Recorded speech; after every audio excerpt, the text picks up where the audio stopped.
Një ngjarje e rëndë ka ndodhur mbrëmjen e së dielës në Michigan të SBA-s, pasi një 44 vjeçar shqiptar u vra me armë zjarri jashtë restorantit ku ai punonte. Viktima është identifikuar si Francesc Shkambi, 44 vjeç, banues në Howell. Dyshohet se ai ishte i afërm i Elvis Shkambit, të akuzuarit për vrasjen e gjyqtarit Astrid Kalaja në Tiranë. Ai gjithashtu pak javë më parë kishte hapur një fushat GoFundMe për mbledhjen e fondeve në ndihmë të Elvis dhe Gjon Shkambit. Sipas autoriteteve amerikane, viktima u gjeti plagosur rënd në verandën e lokalit dhe u transportua menjëherë në spital, por ndëroi jetë pak më vonë në spital. Rreth 20 minuta pas ngjarjes, një 65 vjeçar nga Farmington Hills u paraqit vetë në polici dhe u arrestua pa rezistencë, ndërsa hetuesit sekuestruan edhe një pistolet 9 mm-she, e cila rezultonte e vjedhur më herët. Zyrtarët thanë se viktima dhe autori njiheshin prej kohësh dhe mes tyre kishte pasur një konflikt të mëparshëm. Megjithatë, motivi i saktë mbetet ende i paqartë. Familja e Shkambit thotë se vdekja e tij nuk është një humbje vetëm për ta, por për çdo që e njihte.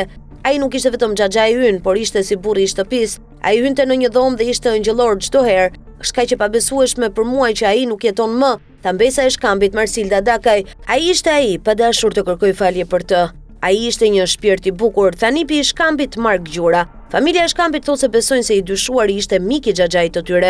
Ishte një mik. Ai ka ardhur këtu dhe ka ngrënë darkë me ne në të kaluarën, dhe gjatë ndeshjes së Lions mora një telefonat nga miqt që më thanë se kishte pasur të shtëna në Prime 7, sepse unë punoja atje dhe mamaja ime tha është Franco, dhe pastaj nxituan për në spital të gjithë së bashku si familje, tha Gjura. Pak javë para vrasjes, Francesc Shkambi kishte hapur një fushat GoFundMe për mbledhjen e fondeve për mbrojtjen ligjore të Elvis dhe Gjon Shkambit, ku prezantohej si familjar i tyre.